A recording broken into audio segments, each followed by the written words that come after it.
Saadet toetab Pahv.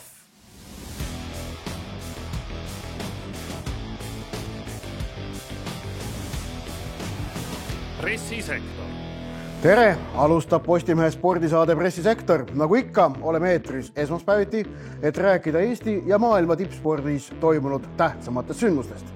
Pressisektoris on koha sisse võtnud Postimehe spordiajakirjanikud Jarmo Jagomägi ja Ott Järvela.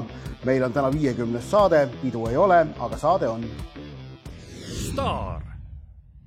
Pressisektori nädala staariks oleme sedapuhku valinud iluuisutaja Arlet Levandi ja mitte nüüd üksnes selle punktisumma ja 4. koha pärast, mille ta Tbilisis saavutas, vaid eelkõige sellepärast, mis selle 4. kohaga ja ka selle punktisummaga 223,53 punkti kaasneb. Kaasneb see, et läheb väga-väga põnevaks, millised 2 Eesti mees üksiksõitjad pääsevad jaanuaris toimuvatele Euroopa meistrivõistlustele. Jah, et siin enne saadet oli ka kõva protokollide jälgimine, reglementide lugemine, kõnede võtmine, et kogu see süsteem selgeks saada, aga fakt on nüüd see, et nüüd et viimastel hooaegadel võib-olla natuke arengust toppama jäänud Levandi nüüd hakkab ka siis vendadele, Selefkodele kannule jõudma või seal juba olema, et see teeb seda olukorda kindlasti põnevamaks. No see on Eesti Uisuliidu jaoks on see unelmatu olukord. Kahtepidi. Alati see, kui on sisekonkurents, see tuleb alati igale spordialale kasuks, aga praegu veel on oluline ka see, et nüüd see sisekonkurents on säärane, et seal nagu võitjaid on rohkem kui kaotajaid. Ehk et kuna Eestil on 2 kohta Euroopa meistrivõistlustele meeste üksiksõidus, siis 3-st 2 tükki pääsevad, 1 jääb eemale. Ehk et sageli on olnud see, kui Eestil on ainult 1 koht, et siis oleks nagu natukene demotiveerimise olukord. Praegu, ideaalis muidugi kõik 3 saaksid, aga sellist asja ei juhtu reeglina. Et see olukord praegu on Uisuliidu jaoks väga-väga hea. Ja tegelikult nende sportlaste endi jaoks ka, sellepärast, et konkurents tiivustab. Jah, ja kui me vaatame siin, ma ei tea, kas või lõppenud hooaega, siis tegelikult see Lefkodel läks ju aia taha, eriti Aleksanderil, kes on tegelikult sellest pundist nagu ikkagi selgelt kõige tugevam. Võib-olla siis see võiks olla selline uus tõuge, mis teda ka siis natuke kõrgemale aitab, aga jah, et see pikk siht võikski olla see, et nüüd et ikkagi me jõuame tagasi sinna skoorideni, see 256,99, mis Aleksandri rekord on, mis talle tõi siin tiitlivõistluste medalid ja asju, et võiks nagu sinna tasemele tagasi jõuda vaikselt. No sinnamaani on veel minna, et möödunud nädalavahetusel siis võisteldi Tbilisis, kus Arlet Levandi skoor 223,53 ja Aleksandr Selefkov, kellel vabakava läks seal aia taha, tuli kõigest 208,14, kusjuures ta on sel hooajal sõitnud välja ka 235,7, mis tuli augustis USA-s. Praeguse seisuga tegelikult veel tabelit ei ole, sellepärast et tabeli reglement on siis selline, et iga uisutaja 2 kõige paremat skoori siin nüüd sügisestel rahvusvahelistel võistlustel, 3 tükki on neid veel ees ootamas, novembris Varssavis Tallinnas, detsembris Zagrebis, kõiki 3 kindlasti keegi ei sõida, seal enamik sõidab 1 või 2 neist, võib-olla ma ei tea, kas keegi isegi 2 sõidab, aga 2 paremat skoori pannakse kokku ja siis vaadatakse, kelle punktisummad on kõige tugevamad, 2 paremat selles arvestus EM-ile, 3. ei saa. Jah, et siin novembri lõpus Tallinnas toimub ka võistlus, et oleks ju tore, kui kõik tuleks näiteks siia madistama ja saaks oma silmaga näha seda võitlust oma silmaga ja oma keskkonnas. Jaa, kindlasti, aga see Selefkov versus Levandi, et seal iluuisutamine on individuaalala ja oleme ausad, kired on seal kahtlemata ka kindlasti mängus, aga huvitav on jälgida, kuidas see sügise jooksul, kuidas see siin nüüd hargnema hakkab, et kuidas valitakse võistlused, mis on need sooritused, kas seal keegi näiteks jätab endale selle Zagrebi näol veel varuvariandi, kui kumb võistlus siin novembri lõpus läheb aia taha. Jah, igal juhul see seis tundub siin praegu natuke parem kui naiste puhul, kus on väga palju salapära, eelkõige Nina Petrõkina ümber, kes on teada, et ta on vigastatud, aga mis vigastus, kui tõsiselt, kui kehv seis tal on, et seal on suur müstika, et siin vähemalt mehed võistlevad ja võitlevad. Ja, Petrõkina ütles, et võtab võistlusest väikese pausi, aga täpsustada ta ei soovinud. Loodame, et läheb hästi, aga eks sellised krüptilised teated tähendavad, et valmis tuleb olla kõiksugusteks uudisteks. Olgu öeldud ka, et kuna on olümpiahooaeg, et siis on oluline ka see, et kuidas valitakse uisutajad olümpiale. Eestil on olümpial 1 koht naiste ja 1 koht meeste üksiksõidus. Seal on lihtne. Uisuliidu juhatus otsustab. Aga on kirjas, Uisuliidu juhatus otsustab, võttes arvesse tänavusi võistlusi, aga ma arvan, et see on mõistlik, et seal on jäetud juhatusele see kaalutlusõigus, et ei lähe midagi nagu automaatselt lukku. Võtame naiste üksiksõidu näiteks.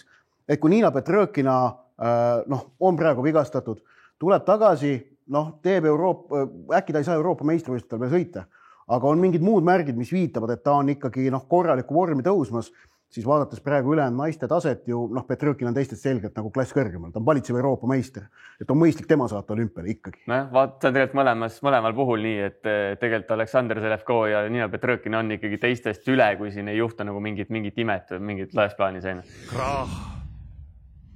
Pressisektori nädala krahhi rubriigis oleme sedapuhku liikunud korvpallisaali, sellepärast, et valitsev Eesti meister BC Kalev Cramo sai Eesti-Läti ühisliigas hirmutavalt suure ja konkreetse kaotuse Riia Tselli käest.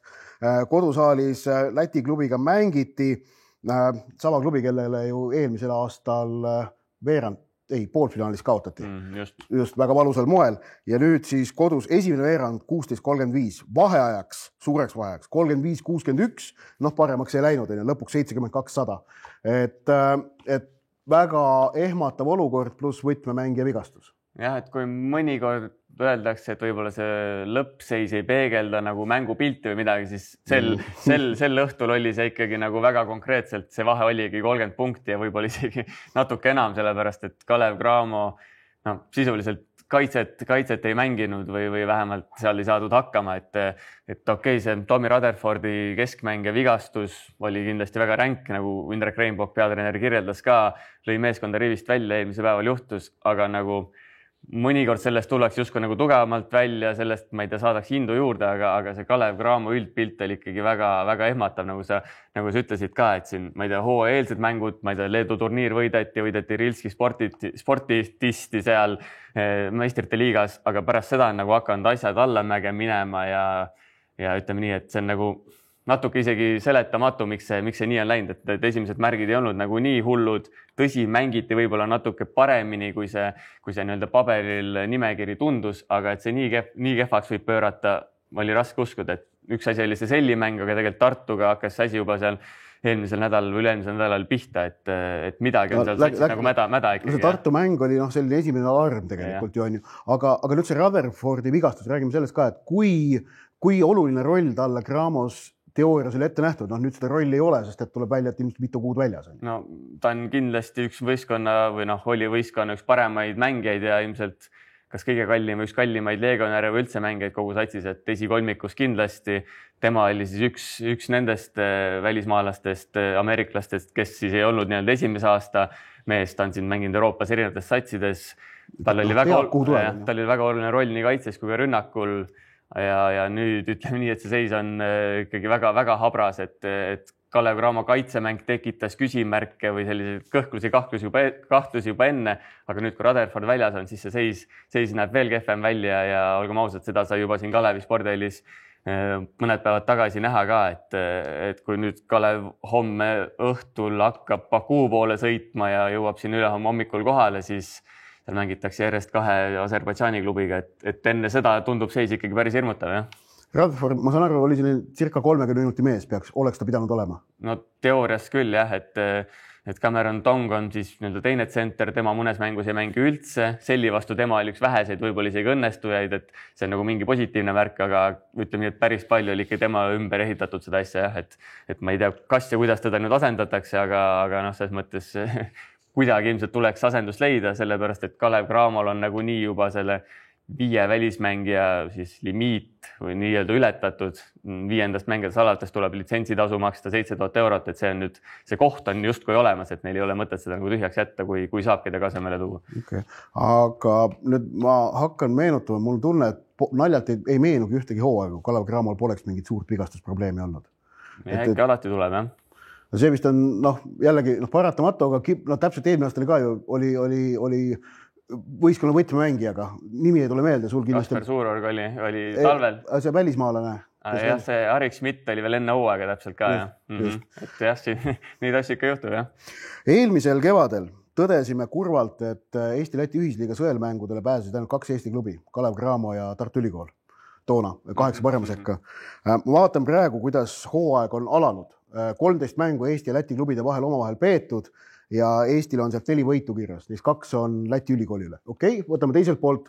Lätlaste 2 võitu on ka Keila korvpalliklubi üle, kes on eeldatavasti Eesti poole pealt outsider. Aga ikkagi, kas kas mingi esimesed ohumärgid on õhus ka?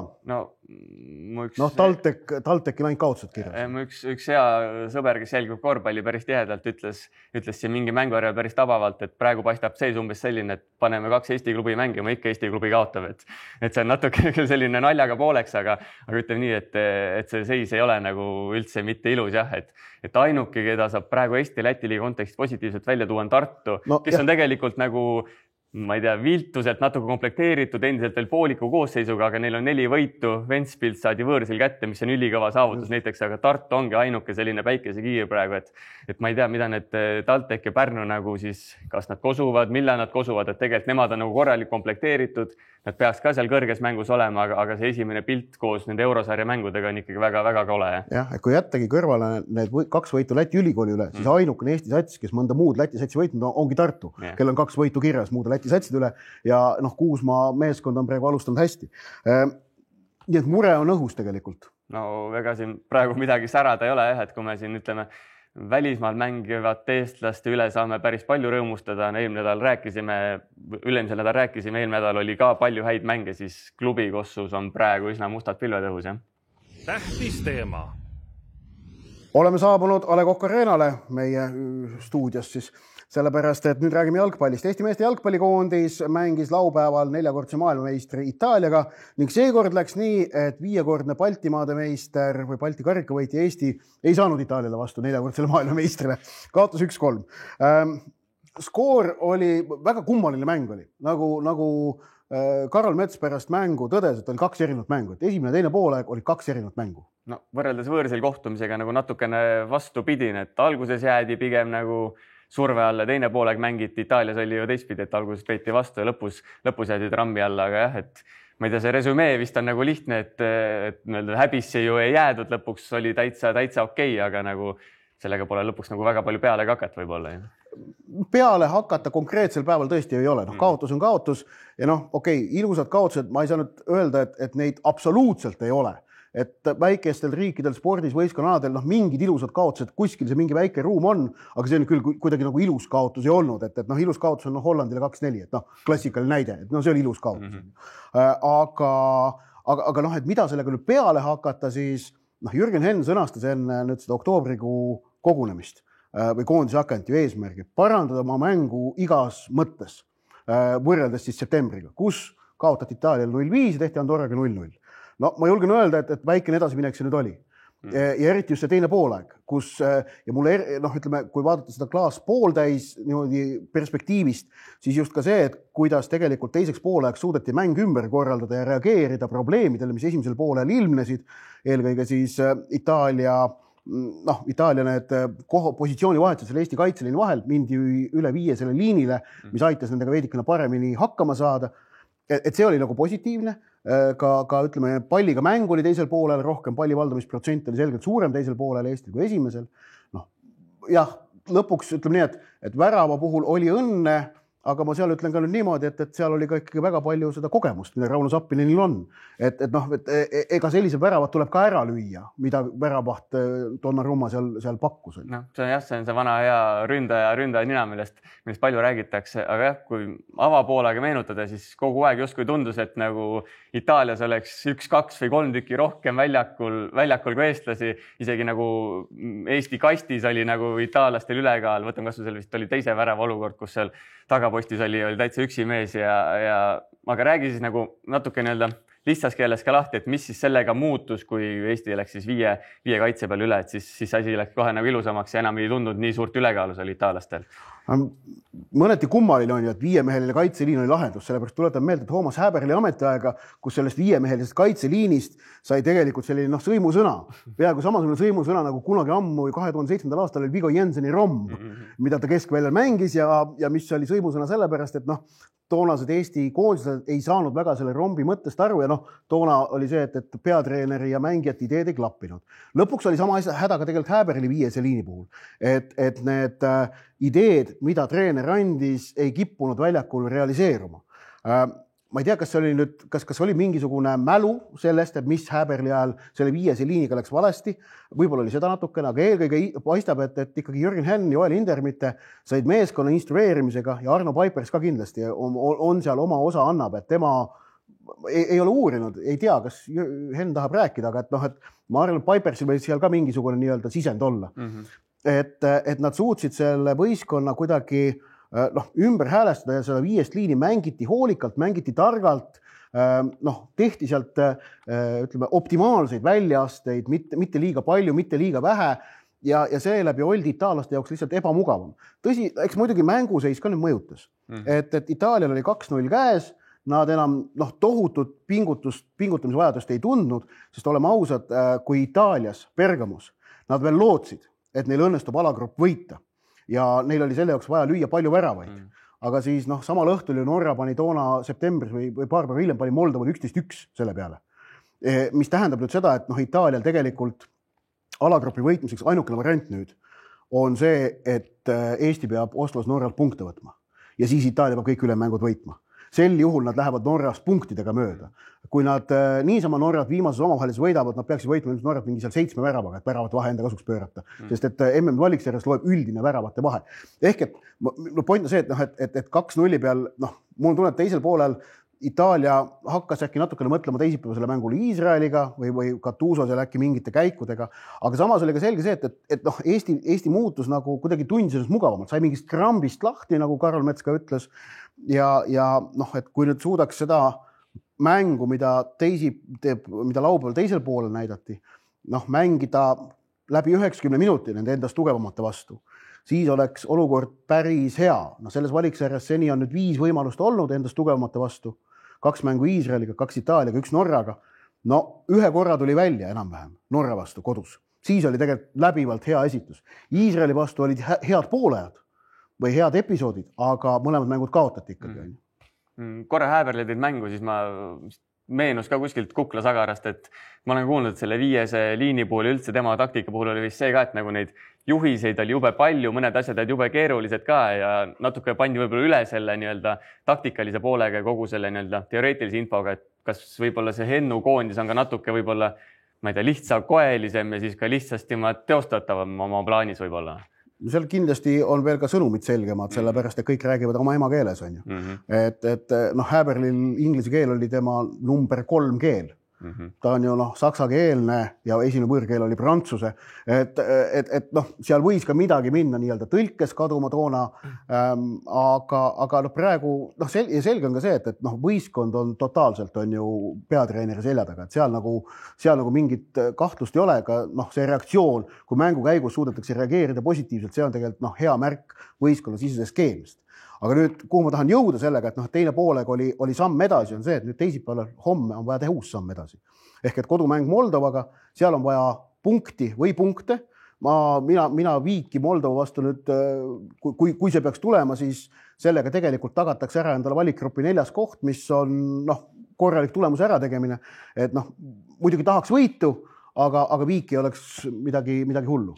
Seal on vaja just nimelt koha peale mängida. Natuke mängupildist ilmselt oleneb ka, aga ütlesid, et teist poolega natuke edasi kanda Moldova mängu, aga ilmselt see mäng tuleb hoopis ikkagi teistsugune, et jälle 4 kaitse peale Eesti mängib rohkem selgelt ilmselt palliga ja ründab. Rohkem palliga küll ja ründab ka kindlasti rohkem. Seal oodata on sellist suht võrdset mängupilti. Seal tuleb ka koosseisu valikud, et mind väga huvitab, et minnakse 4. liini peal tagasi. Aga kas nüüd julgetakse panna Vlassi Sinjavski vasak kaitsesse? Kohta, mida ta tegelikult tahab mängida. Ta tuli nüüd teiseks pooleks, mängis 5. liinis vasakut, aga kas ta nüüd saab ka 4. liinis vasakul võimaluse? Rauno Sappinen, ma olen suht kindel, alustab rünnakul, tuli sisse viimaseks pooltunniks, ma ei räägi ainult värava olukorras, ka muidu veidikene teravalt. See, kuidas ta Bastoonile kollase kaardi teenis. See oli selline vana hea Rauno Sappinen. 2 sammu pallile vastu, ilusa varba puutega mängib endale jooksu peale ja kuna Bastooni teadis, et tal selja taga on tühjus, siis pani käe vahele lihtsalt, oli võttis ära. Sappineni ma olen Eesti liigas natukene vaadanud ja mul tunneta nagu veidikene vormi on tõusmas, tema kulub kindlasti Moldova vastu ära ja eks seal tuleb, eks seal näha ole, kas äärtele tulevad ründavamad valikud, et Jaan Jakovlev on ju pingilt võtta äärele ja Robbie Saarma tegi minu meelest head 90 minutit Itaalia vastu. Esimest korda Robbie Saarma oli valikmängus põhikoosseisus, esimest korda mängis valikmängus 90 minutit. Et sealt on äkki näha nüüd see, et ta on regulaarselt saanud mänguaega Tšehhi kõrgliigas, et mida need mänguminutid senisest kõrgemal tasemel mängijaga teevad. Ta tundis ennast koondisest väljakul minu meelest selgelt mugavamalt kui varem. Et noh, siin on nagu selgelt näha seda boonust, mida välisklubis mängimine annab. Et Hennul on natukene peamurdmist, keda täpselt või kuidas seda ründavamat mänguplaani realiseerida. Aga vaatame, mis need valikud on. Võimalik on muidugi siin Javskit ikkagi ääre peal kasutada ja mängida traditsioonilise äärekaitsega. Paar tähelepanekut veel Itaalia mängust, mis mulle jäid silma, et esiteks oli ikkagi see, et Karl Jakobein on ikkagi ülikõva vend, et üks asi on see penaltitõrje, teine asi on kogu see enesekindlus ja ma ei tea, sihuke aura, mis temast õhkub ja kolmas asi oli see, et pärast mängu ta oli ikkagi ülipettunud, et sealt nagu huultelt saab neid sõnu lugeda, et neid trükimusta ei kannata, aga ta oli üks selliseid, kes oli ikkagi nagu räigelt pettunud, kuigi tema oli jälle man of the match põhimõtteliselt Eesti poolt kõige parem vend laias plaanis, aga see pettumus oli ikka ülisuur, et ta nagu tundis, et midagi ikka tegemata, et sellist Mart Poomilikku sellist suhtumist on seal, et iga palli saab ära võtta põhimõtteliselt. No, oleme ausad, nende 3 väravaga tal midagi teha ei olnud, aga mis nagu Hein märkis ka, et need on suured õhtud, kui tuleb A. Le Coq Arena täis, et selles valiksjärjes 2 korda, Norra, Itaalia, järgmine aasta on rahvuste liiga, seal ilmselt niivõrd seksikad vastased pigem ei ole, on keeruline seda, aga need suurte vastu mängud, eriti just kodus, need on ju jalgpallikoondiseks väga magusad kohad. Tal on pere seal kohal, tal on sõbrad seal staadionil ja tegelikult ka see on neile väga-väga tähtis. Ja muidugi nad tahaksid seda tunnet, et nad selle mõne tippriigi vastu teevad mingi tulemuse. Ja Karl Jakob Heinal kodus ju tegelikult seni sellist asja koondise särgis pole. Eesti koondisel läbi aegade mõningad sellised õnnestamised on.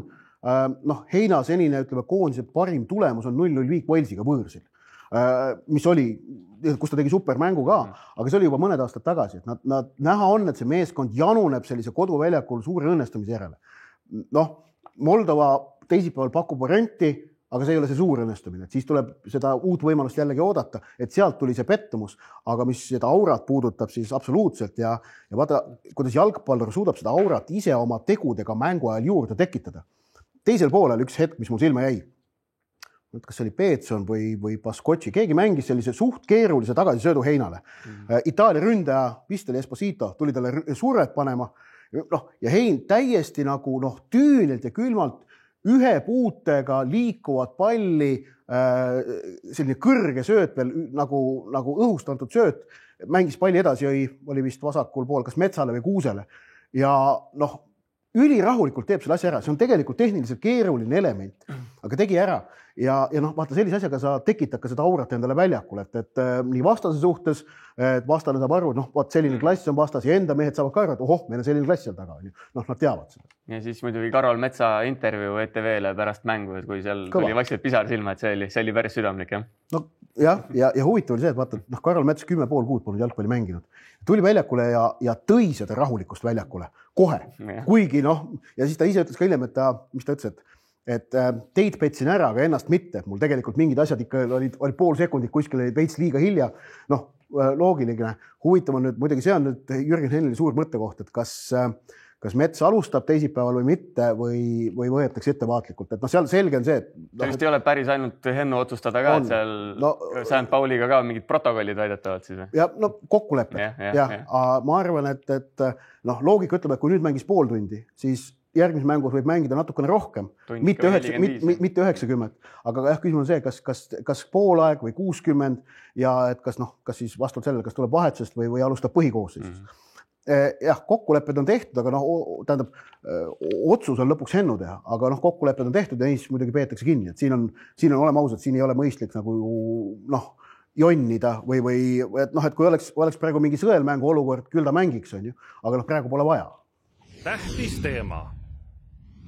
Pressisektor jätkab ning räägime ujumisest, sellepärast, et möödunud nädalavahetusel peeti USA's Californias Carmelis maailmakarikasarja esimene etapp, kus Eneli Jefimova ja Ralf Tribuntsov saavutasid kohti poodiumil ja võitsid korraliku auhinna raha. Samas, hakatuseks, ma arvan, on paslik selgeks teha, mis asi on üldse ujumise maailmakarikasari. Sest et oleme ausad, Eesti spordisõbra jaoks maailmakarikasari on läbi hooaja kestev võistlus, aga ujumises see niimoodi ei ole. Et meie maailmakarikasarja etalon on talispordi MK. Ujumises on esi teistmoodi.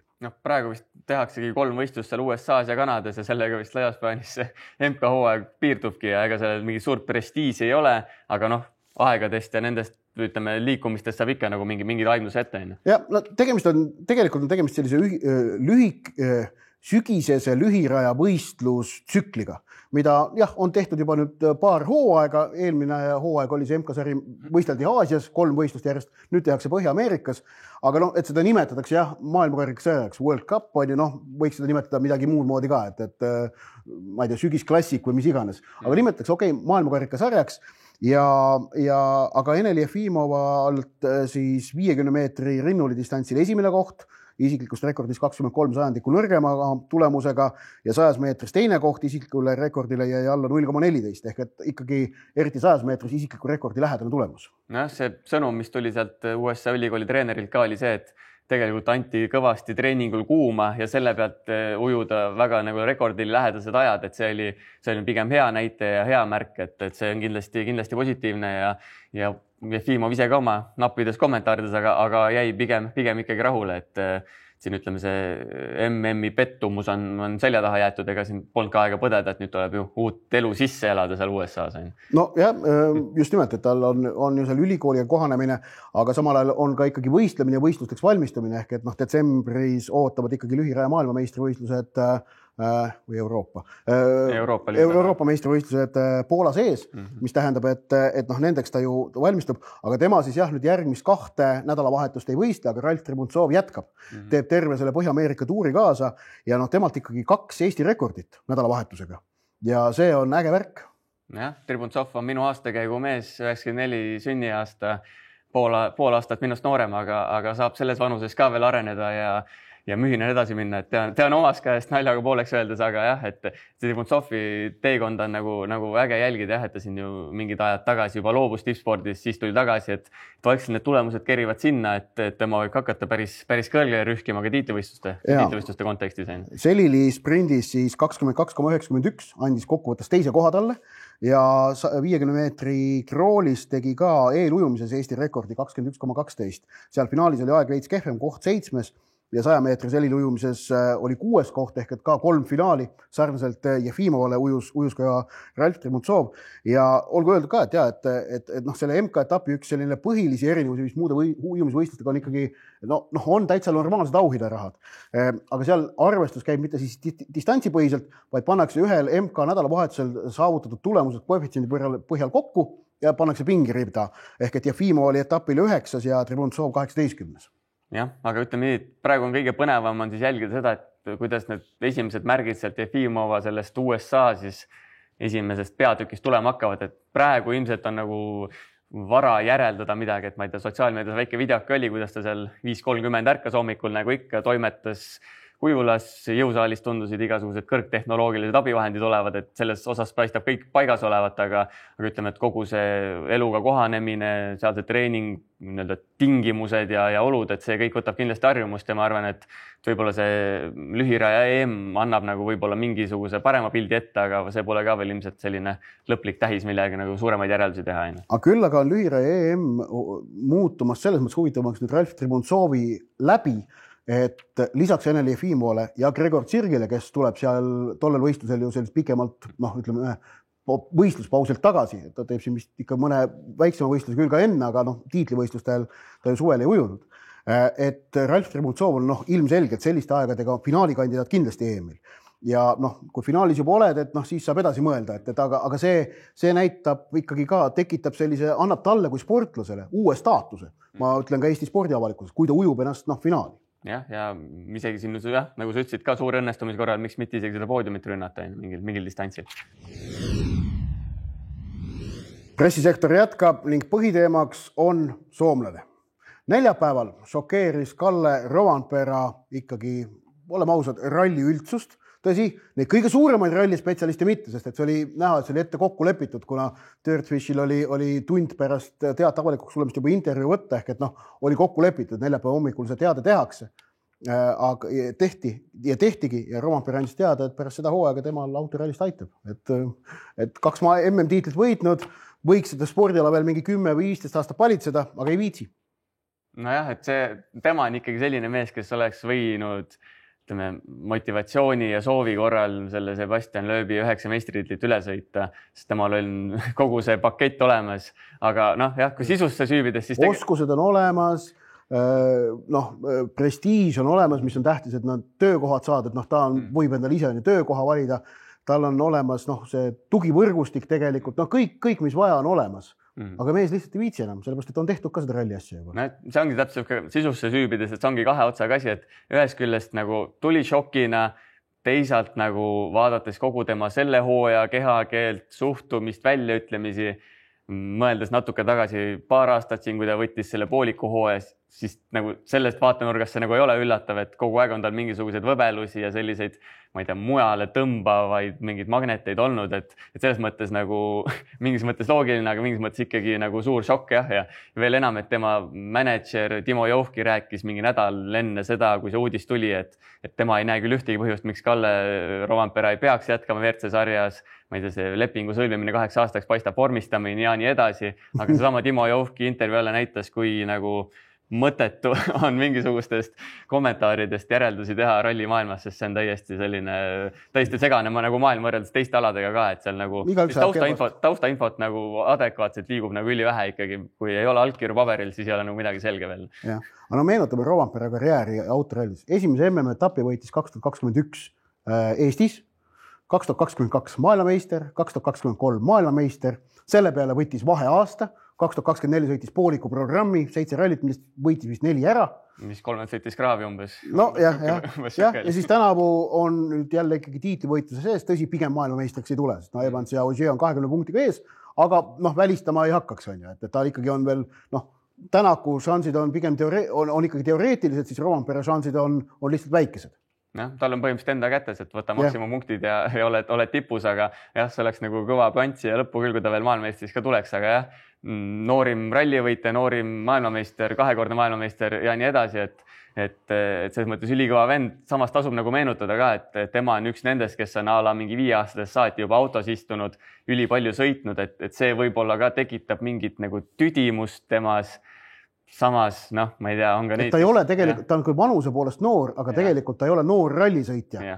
Sellepärast, et rallis on ta ikkagi juba ligi 20 aastat olnud. Ta on nii palju kilometraaži kogunud, kui siin, ma ei tea, Josh McKeerlanil, kes sõidab näiteks M-spordiga, pole kaugeltki midagi sarnast nagu ette näidata ja ta on olemuselt ka küps, et ta ei ole nagu tavaline 25-aastane rallisõitja laias plaanis. Et ühes küljest see nagu Rovanpera lahkumine näitab nagu midagi WRC-sarja kohta, et see ei ole nagu selline koht võib-olla, mis meeletult kinni hoiab, kus sa, ma ei tea, tahad olla, tema siht on ikkagi F1 sarjas lõpetada, aga teistpidi, Rovanpera on natuke teistsugune natuur ka kui siin mõned teised, et ma ei tea, Oliver Sorberg näiteks praegu ma usun, et tahab väga WRC sarja saada, samas kui ta seal on, kui ta seal hakkab ka võitma, mis ei käi kindlasti nii lihtsalt, siis olen näha, kuidas temal see minema hakkab, aga ma ei usu, et seda saab teha nagu Rovanpera puhul põhjapanevat järeldust, et WRC sari ei kõlba mitte kuhugi ja nii edasi. Aga ikkagi natukene nagu saab küll, sellepärast, et Solbergil on 1 rallivõit ja tema võimekus tegelikult läbi hooaja sõita niimoodi, et ta on võimeline konkureerima tiitlile või isegi ütleme MM-sarja poodiumile, on esialgu ikkagi teoreetiline. Mis tähendab, et kui Rovanpera ära läheb, jäävad meil alles Passid, Neuville, Tänak, Evans, Ogier. Kui Ogiega äkki lõpetab tema ka ära. Aga jäävad alles tegelikult Passid. Et Rovanpera on ikkagi, vaata iga spordiala vajab ju sellist noort lootust andvat majakat või noort majakat, mis tõestab selle spordiala elujõulisust, kes annab seda superstaari efekti, kelle suunas tahetakse vaadata, kes köidab uut publikut äkki ideaalis. Rovanpera kõik need linnukesed enda nime taha ju korjas ära, aga nüüd ta läheb lihtsalt minema. Et Ogier, Tänaku või Neuville'iga uut rallifänni ju juurde ei too. Jah, et selles mõttes Evansiga ka mitte. Mingi põlvkondade vahetus nüüd paratamatult tuleb, et kogu sinu ette loetud see Passide sektsioon hakkab mingil hetkel ikkagi lõpetama, taanduma, aga jah, et Rovanpera oleks olnud võib-olla see hea ühendav lüli nagu üleminekusse siis uude perioodi, aga nüüd see vahe jääb ikkagi nagu mingil määral sisse, et siin Formod ja Solbergid ja need mehed ikkagi ei ole sel tasemel nagu siin, ma ei tea, Tänakud, Ogied ja Neuvillid on. Tõsi, vaatame, mis juhtub siis pärast 2026. aasta, kui autode võimsust tasakaalustatakse ja vähendatakse, ehk et siis võimalik, et see mänguväli muutub. aga praegu Rovanpera loobumine on ikkagi autoralli MM-sarjale mainekahju, minu meelest, see on mainekahju. No, olgem ausad, WRC sari on siin aastaid juba otsinud ka identiteeti, ega nad seda leidnud ei ole, et sõitjad ise ka pidevalt kritiseerivad, et me ei ole piisavalt palju pildis või et saaks palju paremini teha. Tõsi, ei ole konkreetseid lahendusi olnud, aga võib-olla siis see, et see nii-öelda tullakse sammuke tagasi ülejärgmisel aastal, et võib-olla see siis midagi muudab, et Rally 2 autodest saab nii-öelda kõrgem klass ja võib-olla tuleb rohkem sõitjaid, rohkem tootjaid ja nii edasi. No jah, sest et tuleb rõhutada seda, et see, kuidas Eestist autoralli MM-sari välja paistab, see on Eesti kõige menukam spordivõistlus, et üheski teisest spordivõistlust ei tehta Eestis välja niivõrd palju kui autoralli MM-sarjast, vähemalt kui me vaatame Postimehe lugejanumbreid ja kolleegidel teistes väljaannetes on olukord sama, et see ei ole üldine, mujal riikides see niimoodi ei ole, et pigem ei ole üldse. Et kas autoralli on kuskil veel number 1 mootorispordiala? No ei ole, isegi vormelis ma julgeks öelda, et vormel on ikkagi eespool. Meil on ajalooline side vormel 1-ga on ju niivõrd tugev. Aga see Rovanpera uudis tuli siis nüüd vastu Kesk-Euroopa rallit, mis meil neljapäeval juba algab. Ja, no kui me Kesk-Euroopa rallist räägime ja MM-sarja nii-öelda lõpusirget vaatame, siis kui sa Tänaku teoreetilistest MM-tiitli võimalustest rääkisid, siis võit või mitte midagi ja ma arvan, et selle suhtumisega Tänak seal sõitma läheb ka, et ega tal enam midagi kaotada ei ole. Tiim paneb ka kõik kaardid ühe ratsu peale, Tänak enam ei korja tiimile punkte, tänu sellele sai mootori ära vahetada ilma ajatrahvita, need 2 mootorit, mis olid juba katki läinud ja olgem ausad, kui siit tulemust ei tule, siis saab see unistus ka selleks aastaks läbi. Kas tuleb ei tule? Ma arvan, et isegi üsna tõenäoline, et Tänak on tipus, kui see auto muidugi vastu peab. Miks sa niimoodi ütled? Mis selle eeldus annab? Tal stardipositsioon seekord ju asfaldirallil 4. minek ei ole nüüd teab, mis suur eelis.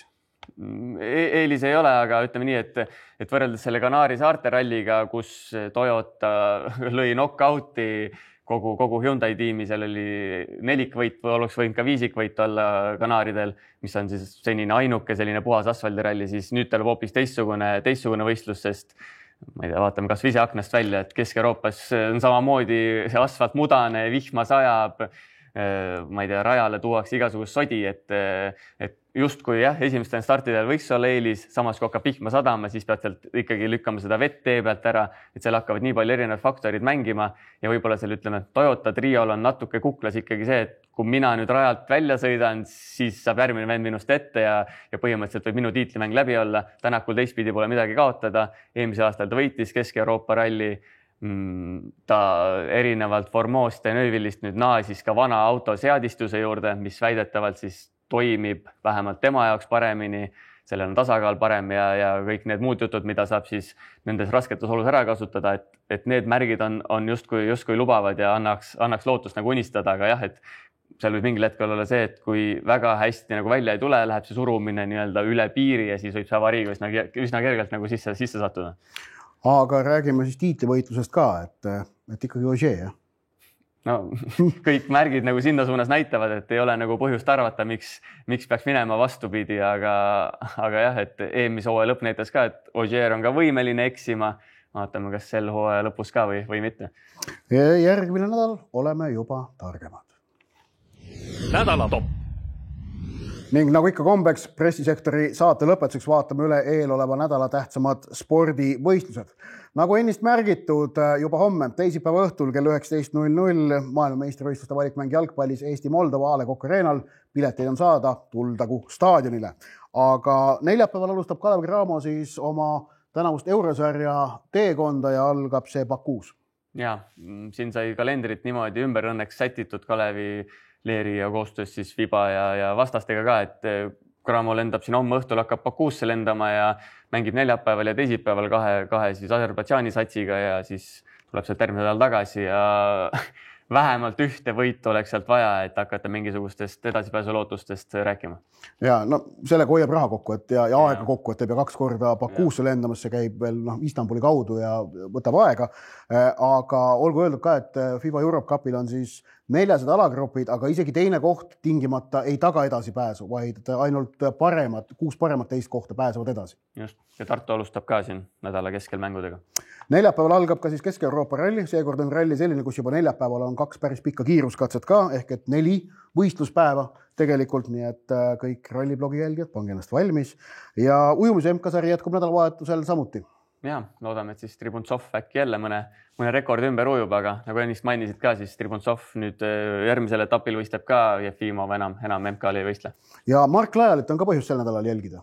Ja siin Stockholmi ATP 250 turniiri kvalifikatsioonis sai järjekordselt ühest esisaja mängijast jagu, peaks olema 4. sel hooajal ja siis tasuks siis 4. ATP turniiri põhitabel ka, kus siis ootab avaringis ees maailma 63. reket ja ütleme nii, et iga võit seal ATP turniiri tabelis annab korralikult punkte ja siin silmas pidades siis hooaja esimest Suureslämmi turniiri Austraalia lahtisi, siis Lajal hakkab vaikselt sinna edetabeli kohale nihkuma, kus võib hakata isegi otse põhiturniirile nii-öelda peale saamist lootma, et see on seal kuskil 120 äkki piirimail. Nonii, aga soovime jõudu ja loodame ning selline oli pressisektori 50 saade. Saatejuhid olid Jarmo Jaagomägi ja Ott Järvela. Oleme uuesti eetris nädala pärast. Tšau! Saadet toetab Pahv.